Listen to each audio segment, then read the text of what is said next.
Et ça, pour dire que finalement, on a sorti d'UNSIC aussi parce que tout le monde se connaît. Ça aussi, c'est un autre point. Tout le monde se connaît. Nous, on arrive là, puis on en sait moins sur notre propre avenir de notre coop que eux.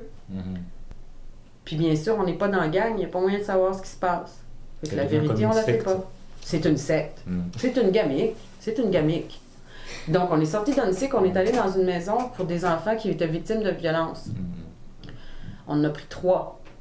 On leur a donné des cours de dessin, de peinture. Et ces enfants-là, ça a changé leur vie. Parce qu'ils se sont accrochés à ça pour s'en sortir. C'est ça qu'on avait pensé. Ils se sont exprimés à travers leurs dessins. Puis ils étaient contents d'apprendre des vraies techniques, pas un atelier de pauvres. C'est pas ça qu'on voulait faire. T'sais. Vous étiez dans une approche qualitative, oui. C'est-à-dire commencer par 1, 2, 3 individus, mais leur transmettre enfin, comment dirais-je, leur transmettre quelque chose, quoi. Oui, mais vraiment. En même temps, d'abord des vraies techniques de travail d'artiste, parce que c'était important, ça, c'était à la base de la guérison de l'estime de soi. Tu sais, c'est pas en allant faire de la gouache à l'école que tu deviens un peintre, c'est pas vrai. Fait que, bien sûr qu'on veut pas qu'ils deviennent des peintres, c'est pas ça l'idée, mais c'est de leur montrer qu'ils peuvent devenir apprendre des choses vraiment intéressantes, vraiment hot, là. C'était ça l'idée, puis ça marchait. Mais parce qu'il fallait contenter un tel, puis d'avoir des quotas d'un qu'on sait même pas, dans le fond, on l'a jamais su, parce qu'ils ont tous réglé ça en cachette, là. Ça, c'est terrible. Puis pour ça, je regrette beaucoup d'avoir perdu mon temps à la CEDEC. Puis je dis pas qu'ils m'ont rien apporté, mais ils m'ont beaucoup nui. Puis comme je t'ai dit, encore, on essaye de porter plainte au MDEIE, c'est pas nous. Au ministère du Travail, c'est pas nous. À la Ville, c'est pas nous. À la CEDEC, bien sûr, c'est eux qui décident tout. Puis ils ont un regroupement des CEDEC, mais j'ai essayé de porter plainte là, puis ils m'ont dit, ben non, dans le fond, le directeur de la CEDEC, c'est mon boss. Et ça marche pas. Ça veut dire que c'est de la corruption, ni plus ni moins. Parce que c'est pas compliqué. Les fonds publics vont à des gens qui contrôlent tout puis qui n'ont qu'un compte à rendre. Tout ce qu'ils ont comme compte à rendre, c'est des états financiers, mais ça... Même moi, j'en ai fait des faux états financiers, là. Fait que, tu sais, je sais c'est quoi, c'est facile, là. Qu'est-ce que tu penses de l'idée selon laquelle la personne qui... Quand je dis jeune, c'est pas seulement au sens strict de l'âge, hein, mais jeune, moi, c'est... Moi, je t'avais depuis être jeune, ouais. Donc, une personne qui n'a pas de financement, mais que nous, les conseillers, les organismes, que nous allions vers cette personne-là. Parce que la laisser, c'est perdre un entrepreneur, c'est perdre une vocation, c'est perdre une passion, c'est peut-être déstructurer quelqu'un. Mais aller reprendre cette personne, essayer de comprendre avec elle ce qui ne marche pas ou ce qui n'a pas marché, et le cas échéant, l'aider à mieux peaufiner son idée et avancer. Ben, c'est intéressant parce que j'ai comme vécu les deux, moi, dans le fond. J'ai gagné ici, j'ai eu des subventions, mais en même temps, je les ai pas toutes eues. Puis aussi, il y a bien des concours qu'on n'a pas gagnés, pour aucun feedback, on ne sait même pas pourquoi. Et puis, donc ta question, c'est de reprendre. C'est évident que c'est essentiel. Tu sais, comme par exemple, ça me fait penser, quand je me suis inscrite ici, je me suis inscrite aussi au défi d'entrepreneuriat féminin. On n'a eu aucun feedback, ça n'a pas marché. Et quand on a vu les gagnants, on s'est posé des questions. On a toujours tendance à être un peu paranoïaque, là, quand on est victime d'exclusion, j'imagine, de racisme, de n'importe quoi. Mais, donc, on s'est dit, il n'y a pas d'artistes qui gagnent, tu sais. Mais nous, en tant que pauvres aussi, on est un petit peu paranoïaque. Et étant donné qu'on n'avait pas de mise de fonds, ce qui est un point quand même déterminant, on pensait que ça avait un lien, parce qu'on n'avait pas de moyens. Écoute, moi, je me souviens, avant qu'on se rencontre, j'appelais mon conseiller à la CEDEC pour lui dire, écoute, j'ai besoin de 300$ pour faire des cartes d'affaires, je peux pas aller rencontrer des gens, votre carte d'affaires, rien du tout, là, à un moment donné, tu sais. Il dit, mais on n'a pas rien qui prévoit ça. Puis là, je disais, oui, mais moi, là, je n'ai pas d'argent.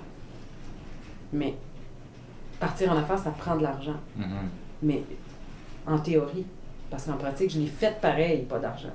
Mais écoute, ça a été dur.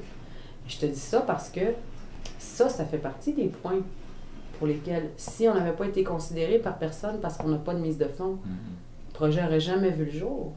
Puis je dis pas que je change le monde parce que j'ai fait mon projet, mais il y a quand même son importance. Il y a son importance au moins dans ma vie à moi. Bien sûr. Dans mon évolution, dans ma façon d'aborder la vie puis tout. Fait que oui, il n'y a pas de projet à délaisser, au contraire. Puis même quelqu'un qui est désorganisé, qui se présente pas bien, ce qu'on a, c'est des standards, puis des façons de présenter qui sont toujours les mêmes. Puis on demande de l'originalité, mais dans le cadre. C'est ça aussi que je déplore. On dit qu'on a comme critère l'originalité, mais si ça sort du cadre, on la voit même pas, l'originalité, alors qu'elle est extrêmement grande. Ça, c'est un problème. Il y a des critères, des petits carreaux, on coche ici, on coche ici. Il faut regarder en dehors. Ils nous disent ça même. Regarder en dehors de la boîte, là, c'est une phrase d'entrepreneuriat, ça. Penser en dehors de la boîte. Mais les conseillers aussi. Penser en dehors de la boîte. D'où sortent les meilleures idées, d'où sortent les projets qui vont vraiment loin. Pas de ce qui est standard, c'est pas vrai. Fait que ceux qui gagnent, c'est parce qu'ils correspondent à des critères. Ou qui ont touché quelqu'un, peut-être. Mais c'est pas parce que tu touches pas la personne ou que tu corresponds pas aux critères que tu n'as rien à apporter, au contraire. Au contraire, souvent, ce qui paraît le moins évident, c'est peut-être le plus intéressant. Exactement. On a gagné ici, nous autres, on a été chanceux, on a été accueillis très bien. Je sais que tu avais vu la qualité du plan, puis tout ça. Mais c'était grâce à Geneviève puis à Patrick. Puis moi, je sais que j'ai des qualités entrepreneuriales assez frappantes. C'est pour ça qu'on a gagné. Mais ailleurs, on n'a peut-être pas été perçu comme ça.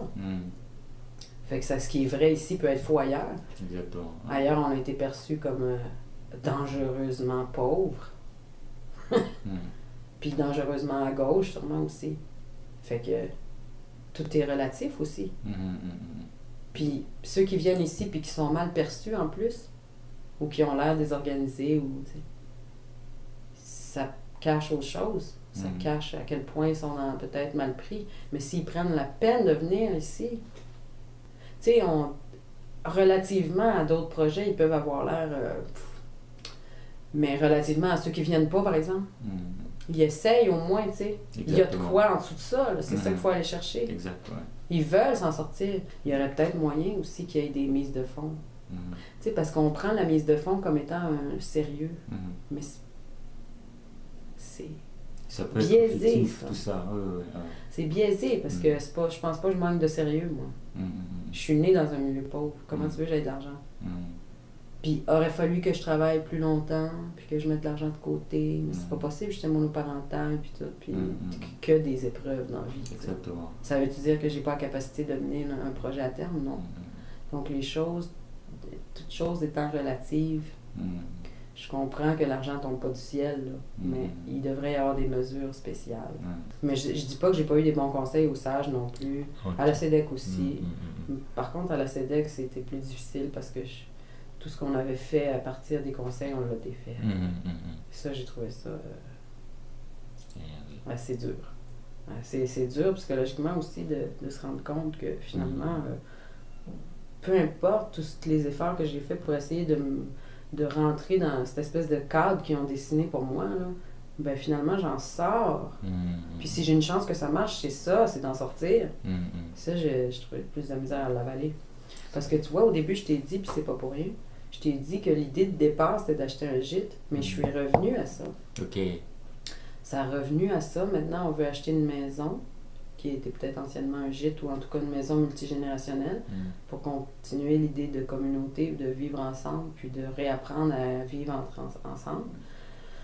Puis d'en faire donc des ateliers chambres pour accueillir des artistes en résidence sans aucun frais. Ça, c'est bien, ça. Créer, soit en art visuel, ou en musique, ou en théâtre, ou en danse. Et puis d'accueillir des enfants aussi, mais non seulement les accueillir pour leur donner des cours, mais aussi pour les sortir de la ville, comme justement dans des quartiers qui sortent pas de leur HLM, là, on l'a vu là, dans nos démarches, là, de prendre ces enfants, les emmener faire une semaine gratuite en campagne, à apprendre une discipline artistique intensive. Il y a toutes sortes de projets, là. Mais tout ce qu'on avait pensé au début, en fait. Puis c'est en train de prendre forme parce que, ben, parce que toute l'expérience que j'ai eue en sang aussi, ça fait partie. Mais il reste qu'il y a eu des tournants qui n'auraient pas dû se prendre. Puis qui sont dus à la façon que c'est géré. Et donc, l'approche idéale, je ne sais pas s'il y en a une, parce que c'est tous des êtres humains qui gèrent. Mais une approche qui est basée sur que la personne qui entreprend est au centre, je pense que c'est plus winner que... Exactement. Que de rentrer dans un cadre qui est prévu pour supposément supporter l'entrepreneuriat, mais qui, dans le fond, le limite. Et lui coupe les ailes plutôt que de lui en donner.